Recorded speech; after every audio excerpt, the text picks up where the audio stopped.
Students, ये आपकी political science की क्लास है। और आज का जो हमारा टॉपिक है वो है संयुक्त राष्ट्र संघ, जिसे इंग्लिश में कहा जाता है यूनाइटेड नेशंस।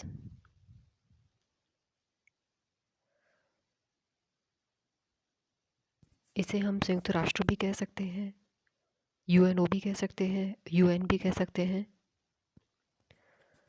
लेकिन एक डिफरेंट टर्म है जो कि आपको समझनी चाहिए, वो है लीग ऑफ नेशंस। तो हमारा जो टॉपिक है वो तो है संयुक्त राष्ट्र संघ, और ये जो टॉपिक है वो है league of Nations. League of Nations क्या है और उसे यहाँ पे क्यों मेंशन किया गया है? देखिए, संयुक्त राष्ट्र संघ जो है वो अस्तित्व में आया था 1945 के बाद में, यानी कि जो सेकेंड वर्ल्ड वॉर था उसके बाद में। और लीग ऑफ नेशंस जो है ये अस्तित्व में आई थी फर्स्ट वर्ल्ड वॉर के बाद में। इंग्लिश में से कहते हैं लीग ऑफ नेशंस और हिंदी में कहते हैं राष्ट्र संघ। तो इसकी स्थापना हुई थी 10 जनवरी 1920 को। इससे पहले की जो क्लासेस थी उसमें आपने कोल्ड वार के बारे में स्टडी किया, और आप first world war, second world war, cold war क्या था, कोल्ड वार के कारण क्या रहे थे, कोल्ड वार के प्रथम चरण में क्या क्या घटनाएं हुई थी, फिर देतांत युग आया था, फिर उसके बाद में नव शीत युद्ध या कोल्ड वार का जो सेकंड पार्ट था उसका हमने अध्ययन किया, और कोल्ड वार का अंतर्राष्ट्रीय राजनीति पर क्या प्रभाव पड़ा था।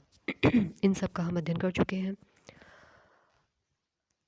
तो जो फर्स्ट वर्ल्ड वॉर था वो स्टार्ट हुआ था 1914 से और ख़त्म हुआ था 1918 में। अब उसके बाद स्थापना हुई थी 10 जनवरी 1920 को लीग ऑफ नेशंस की, और इसका जो प्रस्ताव रखा गया था वो था वुड्रो विल्सन के द्वारा, जो कि अमेरिकी राष्ट्रपति थे। और इसका हेडक्वार्टर यानी कि जो मुख्यालय था वो था जेनेवा, यानी कि स्विट्ज़रलैंड में। अब लीग ऑफ नेशंस के क्या तो उद्देश्य थे, क्यों उसको बनाया गया था, और अगर इसको बनाया गया तो ये अपना रोल अदा करने में कितना सक्सेसफुल रहा, क्यों उसका विघटन हो गया, तो इन सब के बारे में हम जानेंगे। सबसे पहले तो हम इसके ऑब्जेक्टिव्स के बारे में अध्ययन कर लेते हैं। देखिए, कोई भी अंतर्राष्ट्रीय संगठन का निर्माण जब होता है तो उसका पर्पस होता है युद्ध को रोकना, आपसी सहयोग, शांति, सुरक्षा, इनको बढ़ावा देना, राष्ट्रों के मध्य सहयोग को बढ़ावा देना। तो लीग ऑफ नेशंस, क्योंकि देखिए फर्स्ट वर्ल्ड वॉर जो था वो ख़त्म हुआ था तो उसके बाद में इसकी स्थापना की गई थी। तो उद्देश्य इसका भी यही था कि इस घटना की पुनरावृत्ति ना हो। तो इसके उद्देश्यों में शांति की स्थापना करना, आपसी विवादों को सुलझाना, जो शस्त्र थे उनकी संख्या में कमी लाना, ये सब इसके उद्देश्य रहे थे। अब इसके कुछ अंग भी थे, जैसे कि काउंसिल, सभा, और इसी तरीके से एक इसकी एजेंसी भी थी जो कि है अंतर्राष्ट्रीय श्रम संगठन, ILO।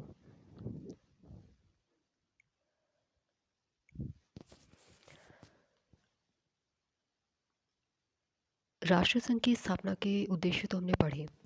अब हम जानते हैं राष्ट्रसंघ असफल क्यों रहा, जिस उद्देश्य की प्राप्ति के लिए इसकी स्थापना की गई थी उसमें ये सफल क्यों नहीं हो पाया। देखिए, इसकी जो नींव थी वो किसके द्वारा रखी गई थी? अभी हमने अध्ययन किया अमेरिकी राष्ट्रपति के द्वारा। उन्होंने प्रस्ताव रखा था, अपनी 14 सूत्री योजना जो सुझाई थी उसमें उन्होंने इसका प्रस्ताव रखा, पर अमेरिका इसका सदस्य नहीं बना। ये एक बहुत बड़ी इसके पीछे वजह रही। तो जो बड़े बड़े जो देश थे जैसे कि अमेरिका है, तो उसका सहयोग नहीं मिल पाया। फिर इसके जो सदस्य राष्ट्र थे उनके द्वारा आपसी विश्वास में कमी थी। ना ही इसके सदस्य देश इतने सक्षम थे या स्वयं इतना सक्षम था कि कोई भी अगर डिस्प्यूट होते थे तो उनको ये काउंसिल के थ्रू, जैसे वर्तमान में आप आगे अध्ययन करेंगे कि जो संयुक्त राष्ट्र संघ है उसका एक अंग है सुरक्षा परिषद, यूनाइटेड नेशन सिक्योरिटी काउंसिल। वो क्या करती है कि कोई भी अगर विवाद होता है तो उसके ज़रिए उसको सुलझाया जा सकता है। लेकिन राष्ट्रसंघ या लीग ऑफ नेशंस के पास इतनी क्षमता नहीं थी कि वो किसी विवाद को इस तरीके से सुलझा सके।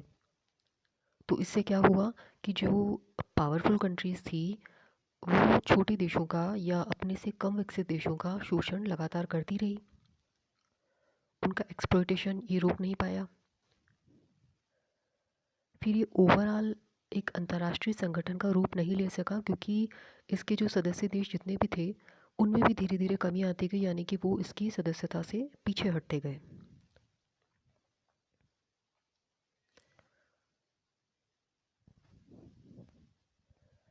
फिर इसके जो सदस्य राष्ट्र थे उनका मकसद विश्व में शांति की स्थापना को विश्व में शांति की स्थापना करना या आपसी सहयोग को बढ़ावा देना वो तो कम था, अपने स्वार्थ की पूर्ति करना वो उनका मेन मकसद था।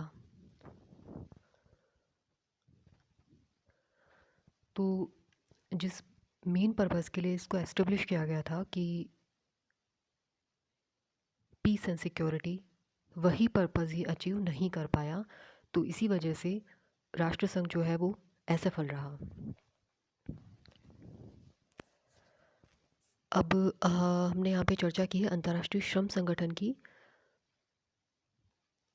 तो अंतर्राष्ट्रीय श्रम संगठन जो है वो इसकी एक एजेंसी के रूप में, यानी कि राष्ट्र संघ की एक एजेंसी के रूप में उसकी स्थापना हुई थी 11 अप्रैल 1919 को। और बाद में इस अंग को संयुक्त राष्ट्र का एक ऑर्गन के रूप में इसको स्वीकार कर लिया गया था 1946 में। तो ये कॉम्पिटिटिव एग्ज़ाम के पर्पज़ से बहुत महत्वपूर्ण प्रश्न है ये, क्योंकि अधिकतर स्टूडेंट्स ये समझते हैं कि ILO, इंटरनेशनल लेबर ऑर्गेनाइजेशन जो है, इसका गठन भी संयुक्त राष्ट्र संघ की स्थापना के बाद हुआ होगा, यानी कि 1945 के बाद हुआ होगा। लेकिन ऐसा नहीं है, इसका गठन पहले ही हो गया था 11 अप्रैल 1919 को।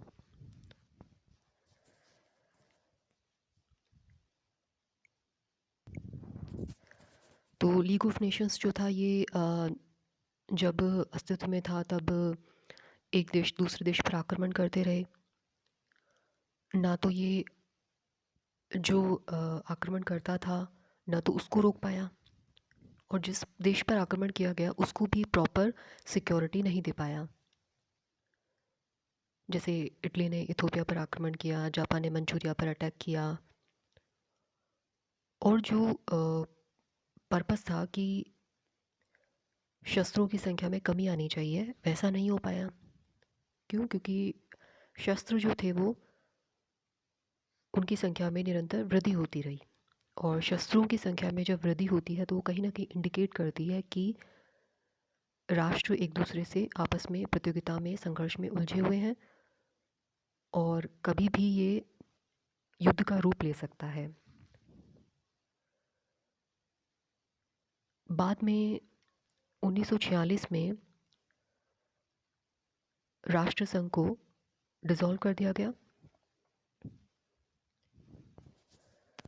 और उसके बाद देखिए अस्तित्व में आता है, उससे पहले ही उसके डिसॉल्व होने से पहले ही अस्तित्व में आ गया था यूनाइटेड नेशंस। तो ये क्या है? राष्ट्रों का एक संगठन। और कोई भी अंतर्राष्ट्रीय संगठन की स्थापना की जाती है तो वो आपसी सहयोग से ही हो पाती है। यानी कि अगर राष्ट्रों के बीच में सहयोग नहीं होगा, मतभेद होगा, तो क्या होगा? विवाद होगा, और विवाद ही आगे चल कर के क्या रूप लेता है? युद्ध का रूप ले लेता है।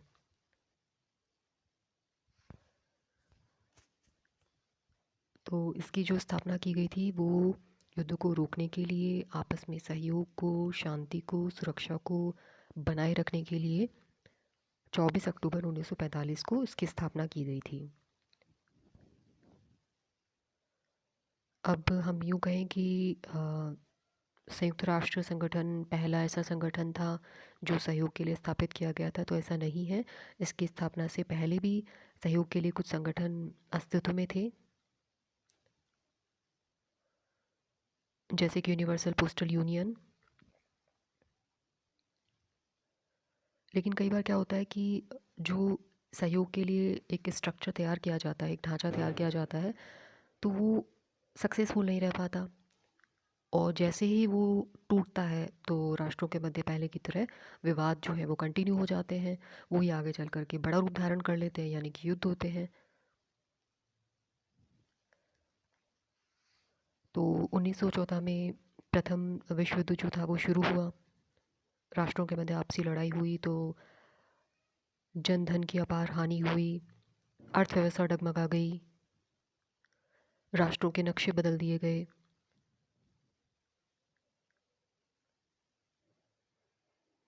फिर उसके बाद में जब युद्ध समाप्त होता है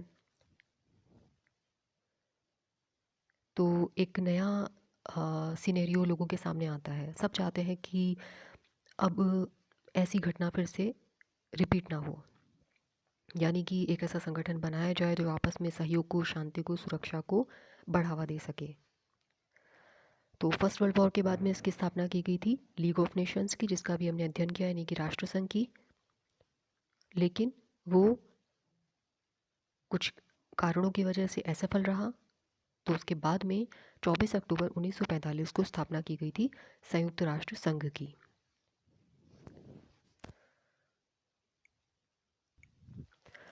ये नाम जो है यूनाइटेड नेशंस, ये नाम दिया गया था अमेरिकी राष्ट्रपति फ्रैंकलिन डी रूजवेल्ट के द्वारा। तो आज के लिए इतना है स्टूडेंट्स, बाकी का नेक्स्ट वीडियो में। Thank you.